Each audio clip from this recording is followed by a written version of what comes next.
Welcome to the Wellness Real Estate Podcast. Today we have a realtor who has a passion for real estate and empowering women in her community to find their voice. As a single mother, full-time realtor, and community mentor, she inspires other women to step into their leadership roles with confidence. I invited her on the show today to share with you how you too can step into your power, find your voice, and start growing all aspects of your life and business from within. So stay tuned because you're in for a treat. Welcome to the Wellness Real Estate Podcast, where you'll discover a groundbreaking strategy that is transforming real estate marketing. In every episode, we focus on topics that will help you have more authentic engagements and meaningful conversations about your business. As the wellness real estate impact grows, with projections reaching $850 billion by 2027, don't miss this opportunity to revolutionize your approach, generate more leads, and increase sales, becoming the community connector you're meant to be. I'm Sheila Alston, and I'm your host. I'm also the founder of Healthy Home Media, where I help agents all over the country leverage this new trend in the industry to spark new conversations that get people to listen to you and notice your brand. So if you're tired of spinning your wheels without the consistent leads to show for it, then stay tuned. This podcast is your guide to standing out in a rapidly evolving market, guaranteed to change the way you think about real estate marketing. Shirin Alipanah on the show today. I'm so excited to have you and welcome. I'm so glad you're here. So glad to be here. Thank you for having me. Yeah, so I invited Shirin on the show because she does a lot of public speaking about empowering women to find their voice. So I just thought, what a great topic to have here on the Wellness Real Estate Podcast, because there's so many listeners here that I'm sure just aren't confident in even talking about their brand or sharing information about their business with people. So that's why I brought you on the show. And maybe you could talk a little bit about yourself first and how you got excited about this and why you're doing this. Yeah, absolutely, absolutely. Every successful person and every successful individual, male or female, they always have a story where they were inspired by somebody, something, or life experience. And mine basically started with a life experience. And for the listeners, obviously, I'm not. Um, American, well, I am, but I was born and raised in Iran, grew up in Canada, and I moved to San Diego in 2008. And my experience, my journey really started from when I was in Iran, and I was there up until about 18, when I was 18. So I finished high school and then moved to Canada. And I grew up in a rather large family. I have 9 other siblings, 7 of which are boys, and I have 2 sisters. And I am the youngest of 10. And you can imagine how that feels like, especially growing up, right? Mm-hmm. You become this go-to person for everything that anybody needs, basically. So we had an interesting dynamic at home, growing up again with much older brothers, and the culture of men versus women in Iran back then, especially, was more on male-dominated side, right? So boys always said the last words. Boys were always right, and so many things along that line, right? So growing up in a home environment like that, it taught me a lot of things, right? One is, do you keep your head down and just go with the flow and do whatever you're told, or you rebel and kind of get punished for what you're not doing?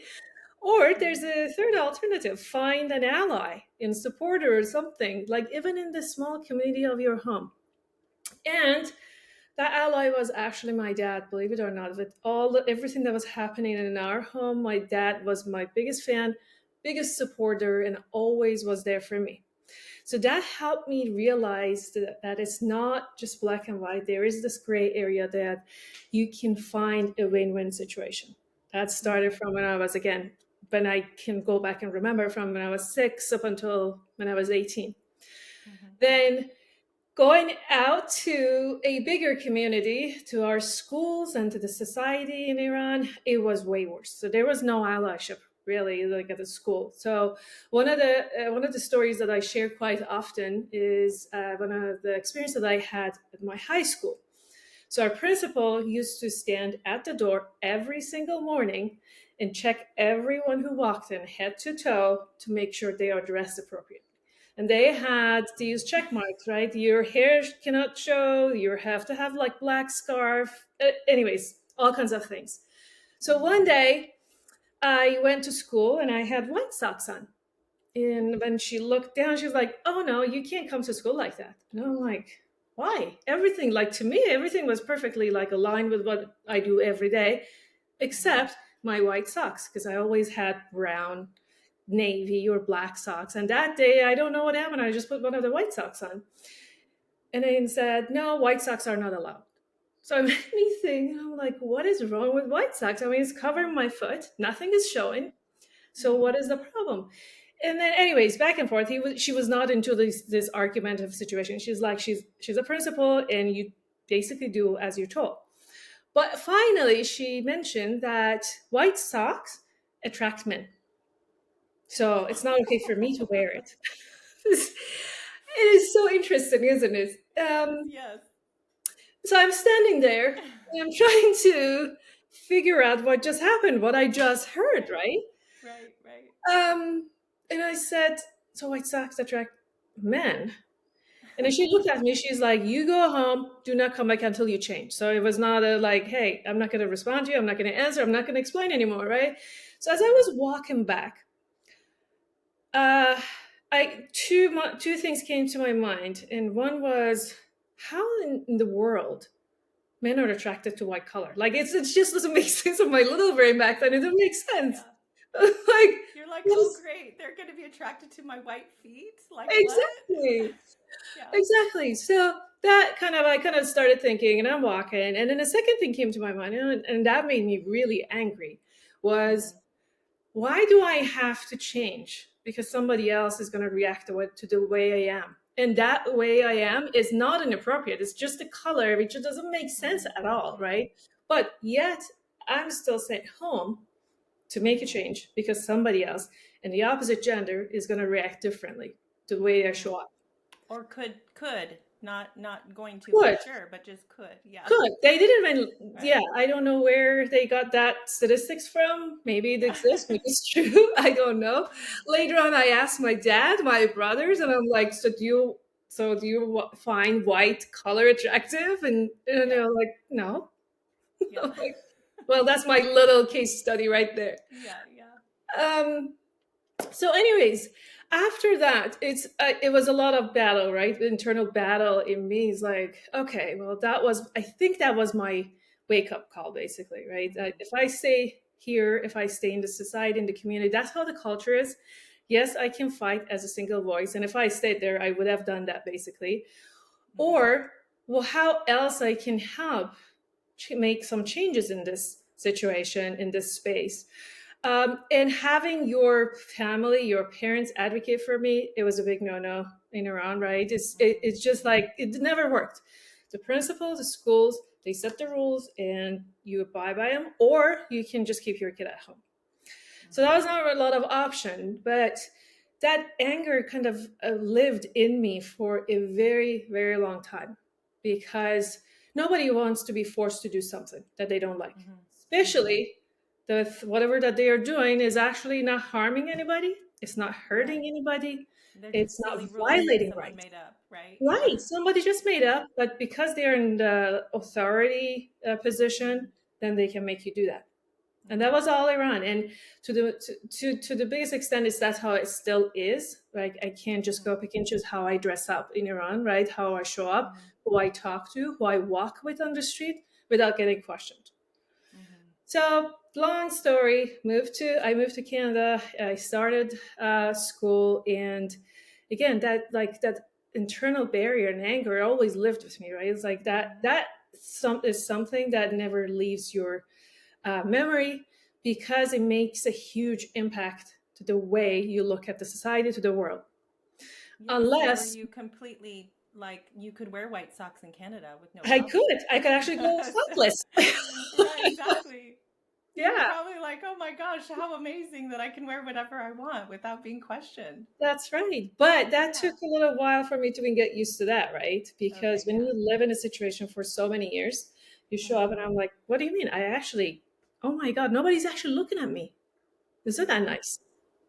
Yeah.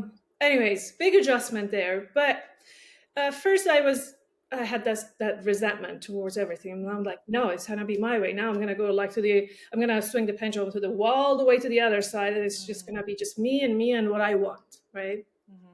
I did live that for a few years. It wasn't pretty. I didn't have a lot of friends, so it was. It taught me a lot of things. That there's no there that thing doesn't exist in culture and society, that you have your basic freedoms, right? The basic freedom is really how you dress up, the way you talk, who you hang out with, and those kind of things to me, right?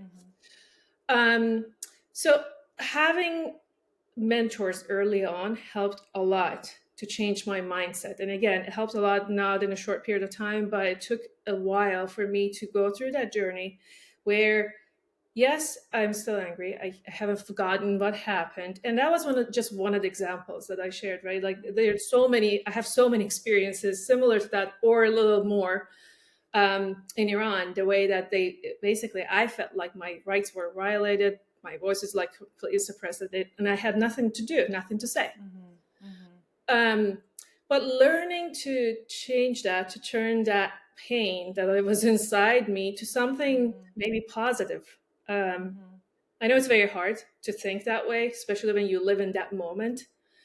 But that was the role of the mentor that I had, right? That this person played an impactful role in my life to help me see that, yes, you have those memories, but you learn from those memories and to turn them something impactful, something very, very positive and powerful to help my own life, my own experiences, and also shared my story with other people that are going through a similar path and say, hey, you're not alone, because that's the most powerful thing in my head, is like all the time that we are going through these situations, we feel like we're all alone, right? Nobody's there to help us, to support us. So telling people that you're not alone.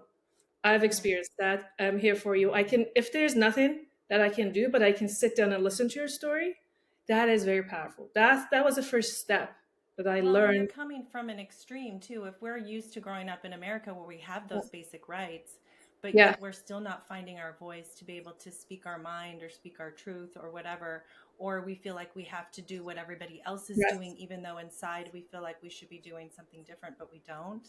Right. That you can understand because you've had your basic rights kind of, taken from you.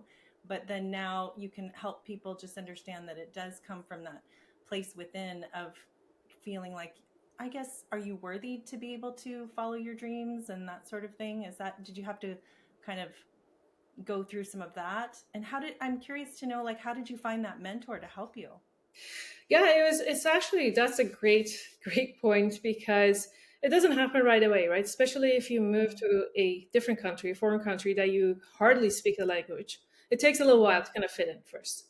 So on top of all of the experiences that I had, it was just this thing that I immediately signed up at school, started taking like generic courses and this and that. But I was speaking English at school, but I never did back home, right?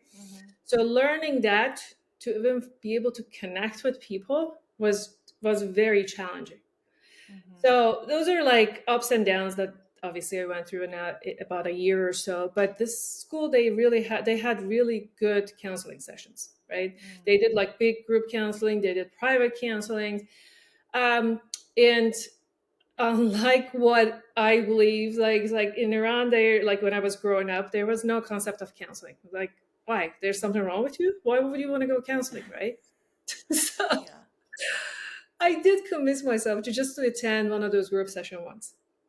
And that's where I kind of started hearing it, like what's happening. People actually stand up, they talk about their feelings. Not that they don't share everything, but they have the gut to get up and talk about what they're going through. And that kind of gave me a little bit of strength to step up. Again, this happened along the way, to seek the individual counseling that I was offered through school. And then through that, they had these list of mentors, basically, that you can connect with. They can help you with your professional aspirations. They can help you find your voice in the class, especially when I was going through these assignments or class homework or group works and stuff. I knew all the answers, but I had a hard time speaking English. Two, being living in suppressed environment for a long time, you usually don't raise your hand and just volunteer to do something or contribute, right? Right. So this mentor, one of the first thing that this individual did with me and helped me through that was that it's okay to contribute to the conversation with your group that you're doing assignments with. So it was just like our baby steps, right? Like, yeah, you don't have to raise your hand and volunteer to share a story in front of your class, but start with small groups that you are with. And then that's how you will grow. So this mentor, I mean, that's what I'm saying, they played a big role because in a way, I think that was a way for me to, one, to find my voice, and two, feel comfortable even just like talking without thinking that, oh my God, somebody's going to tell me, why am I saying that? It is going to be wrong. It's not going to be okay. Women can't really say much in public settings and stuff like that. So that was mindset of me going into this class, this school, and then having worked through that, right? To get to a point that, okay, I actually do have a voice. And then, although it's one voice, but it's my voice. Look at how far you've come. You're like a real estate agent and you talk all the time and you're like right? in front of like public speaking. That's amazing. That was, how do you, yeah. Sorry. No, go ahead. Go ahead. No, so I wonder, like, when you are speaking in front of these groups and your audience is business women, you know, what do you say to them? Because they're not back in Iran, they're here, and they're probably just struggling with how to grow their business or how to reach the next level. I mean, what do you say to them, or what do you find their biggest issues are moving forward or finding their voice? You know, as I went through my own journey, I figured that, and I'm involved with some of the bigger, larger studies are being done, right? Like leading the study with McKinsey and Co. Deloitte has been doing studies around gender parity and how women are basically not equal and all of that, right? This topic, it requires like a whole day conversation, right? But one thing that is very obvious to me, and it was obvious because of not only my personal journey, but because of all the studies that have happened by the multiple organizations, is that we women, we have our internal barriers, right? We think we are not good enough, period. No matter where we are, we could be CEOs of a company, but there's a point that we think we are not good enough. And that getting over that barrier and really believe in our abilities, that not only we are good enough, we are way better leaders. We are way better business conductors. We can do a lot of things that if we put our minds into and get over our barriers, that it will surprise us. It surprised me, right? Coming again, the reason I started from my journey in Iran, like coming from that place with a little girl that had no say, no power, where I now feel comfortable and confident to get up on the stage and share my story and talk about how I get there and how my audience can get there. That's powerful to me, because at some point you got to get over that hump that I'm good enough. I have a story. I have something to say, and I can help one person. But I love that you said it takes baby steps, because people see the big transformation and they think, oh, I'll never be able to do that. But if you share with them, it took one baby step at a time, like you said, sharing in small groups or speaking one thing, and then you gain confidence and momentum when you do the little things, right? Right. Yeah. And in the business setting, it works the same way. I mean, I applied basically what I had learned through school, through other things that I did along the way, to business settings. So one of the examples is that we belong to multiple organizations that we network, we provide support, we empower each other. And these are the organizations that mean a lot, because when we show up, when we talk to people and again, network and give them an opportunity to share their struggle with us and share their story with us and say, hey, you know what? I was actually going through that, like such and such time. Here's how I faced the challenge. Here's how I overcame the challenge. And this is what I can do to help you. It's not always, hey, I can give you some money. No, I can be your full-time mentor. But here's, like, if you want to brainstorm on such and such thing, I'm here for you. right? In most cases, when we get to these business settings, it's all about these idea sharing. And hey, I have this thing that's happening to me. Can you help me brainstorm on how I can get around it, get over it, or deal with it? That's Well, and empowerment. it is empowering, and I think that when people think of networking, they think of just let's get a group of people and all share our business idea and sell to each other. But I Mm-hmm. like the idea of actually you're helping each other with whatever their issues are, because then you're forming authentic relationships where you're helping each other beyond just selling your product, or Yeah. be setting a referral network or something, but it Mm-hmm. becomes a referral network. It becomes that because you're creating friends and you're building relationships with people that Yeah. because you're helping them authentically. Do you find I that? mean, I find that that's probably a big key that's missing in a lot of realtors. They're not yeah. joining Well, groups like that. yeah, you know. real estate is a little bit of an interesting space and industry, right? High competition. It's not where the way it was built. It's changing now, which I'm super happy to see, right? But it was the way it was built that nobody shared their secret sauce. It was my Right. way. I figured it out. It's working for me. So why would I share that with you, right? Right. So it was always that mentality. What I'm seeing now, there's a big shift in sharing with all these events that are happening. People sharing how they built their pipelines and how they reach out to their audience, how they find their niche in this area. So those are really positive changes that are happening. But at the personal level, like individual level, we really have to change our mindset. It's all about mindset. Yeah. Is yes, that's how I was for last 100 something years. That doesn't mean that's the right way, that's a good way. There's a better way to conduct business, right? By building trust and relationship first, by providing value first, and business will come. Yeah, well, and an abundance mindset, also not a lack mindset, right? If you Right. are in lack, then you are more competitive and you don't want to share your secrets because you think that, I got to get my share of the pie. But if you have that abundance mindset or the growth mindset, then Hmm. you know that there's enough business to go around, that people are going to resonate with Totally. who you are.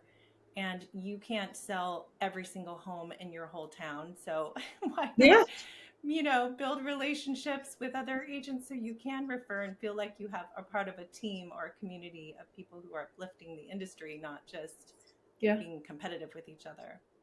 Yeah, we live in this big world, the big community called world. So let's act like Yeah. a community, right? I mean, we are Mhm. ultimately, we all are. We all want happy life, peace of mind. When we go to bed, we want to go to bed, put our heads down on the pillow, and say, "Okay, I built this relationship. I helped somebody. I did not hurt somebody. I did not harm anything." Mhm. And that's the bottom line. And it only comes when you actually are really authentic about what you're looking for, how you're going to show up, and who you're going to help. And if we all have that mentality every day, Mhm. this world would be a better place to live. Well, and it's funny because those things aren't taught in real estate school. No. You don't learn that, and I feel like that's foundational. You Hmm. really need to know, what are you bringing to the table? How are you going to be different, and how do you plan to help people? Yeah, Not just push contracts around or open doors, because if that's all you're doing, that's what I think, gives the whole industry that where people think you can just now buy homes, you don't need a real estate agent. But if you have a exactly. whole community of agents who are actually providing value and talking about that value and showing you how important it is. I mean, Hmm. I was an agent, so I know how important Yeah, it is. You don't want to trust your most expensive purchase and, just have someone who doesn't understand the contracts represent you because things totally. could really Yeah. go wrong, right? But So, that's where knowledge sharing comes around too, right? I mean, hmm I started from somewhere. I was a beginner at some point, right? hmm But there was this again, I keep going back to community because that's what my passion is. I wholeheartedly believe in that we without community we cannot go too far. hmm And that's again comes with a lot of things. There will be newbies, there will be very seasoned professionals in every industry and real estate. But then how are we going to connect these two groups, two categories together that not only we are everybody's thriving, but there are new folks that are entering this space they're actually learning and growing as we are growing. So my whole theme around that is like lift while climbing. That's our job. That's our responsibility and accountability. It's not just a slogan. It's not just tagline. Well, I love that. So, okay, so what if you have like 2 or 3 things that you would recommend to an agent who's listening here who maybe is just struggling with growing their business or talking about their business or figuring out what their differentiator is? What advice would you give them? The first one I would really, really recommend to find your community. People that you care about, they care about you, and they're willing to share. That helped me in my personal life big time, and I see that around me, right? When you are with strong support network, that they answer your questions, you can collaborate, you can ask them for, again, brainstorming, inspiration, ideas, and all of that. Joining a right network is the big step. There are so many groups out there, and I love most of them, but not every group is right for every individual, right? We all have different needs and wants, and we just have to see where we can get the support that we want. That's the first step. And once we get to that point is how you gonna make this work? Because getting support, mentorship, and coaching is one thing. Following up and taking action is the second thing. And that's where most people fail. I can spend $2,000 and go to a conference, learn a lot of things. When I come back, I put it away and I don't do nothing about it. That's not going to do anything for me, right? Just really having that commitment to yourself, not to anybody else. It's our commitment to ourselves that is the biggest investment we will ever make in our entire life. That I learned this, I got the support. Somebody actually spent their time to teach me something, how I'm going to apply and how I'm going to measure it. Because if you can measure something, then there's no progress. So again, community, commitment, and follow-ups, those are like my biggest things, especially for those who are either new in the space or they're struggling. It's the same concept, basically. And getting involved in other communities that everybody has a talent. Everybody has something to give. Getting involved in other communities that you can give to other people, you can help in any way that you can. Giving back is another thing that not only helps you spiritually, emotionally, and makes you really feel valued, right, inside. It also is building your own community and making sure everybody understands that you provide value. And again, just like I said, business will follow. That's so true. And because you need to give first before you get anyways, it's like, you need to plant your seeds before they're going to grow into anything anyways. So people get it backwards when they're chasing. And I think you just build on that foundation first, be confident in who you are because you've practiced what your talents are and you're talking about it with people and you're giving first, then that confidence just keeps building. You build up momentum. And then the people are just attracted to you everywhere. And I can see that that's what's happening to you too. So that's wonderful. Okay, well, thank you, Shirin. I appreciate you so much. And if people want to get in touch with you and learn more about you, how can they do that? So my website, ShirinAlipanah.com, or my cell phone number, 858-214-9910. And I'm always available if somebody has a question, they want to just brainstorm on something, or if you are sharing an experience that I've just shared today or going through the same path, I would love to talk. Okay, it doesn't have to be business all the time. Yeah, thank you so much. Of course. Thank you for having me. I appreciate it. You're welcome. Thank you so much for listening to today's episode. I hope you learned something that will inspire you to think about your branding and how you can market yourself a little differently. If you enjoyed this episode, then you're going to love what I have for you because you don't need to wait to go get extra certifications or grow or expand your network to get started attracting new leads right now. You can simply begin by talking about wellness real estate trends and what you've learned on this podcast with others. I mean, this is an interesting topic that no one has heard about, and I have all the tools that can make it even easier for you. Wellness Real Estate Magazine is a brand new wellness lifestyle magazine, and it's the only magazine that brings health and home together. We educate readers on industry trends and how you can create a healthier home environment. Written by industry experts around the country, and we have 3 covers to choose from: Wellness RE, Healthy Home, and Wellness at Home. So you can easily find one that aligns with your unique brand and messaging. These magazines are the perfect done-for-you tools that help you not only stay top of mind, but help you be memorable.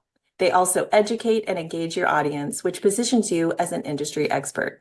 So differentiate yourself and grow your brand the easy way. Learn more at healthyhomemedia.com.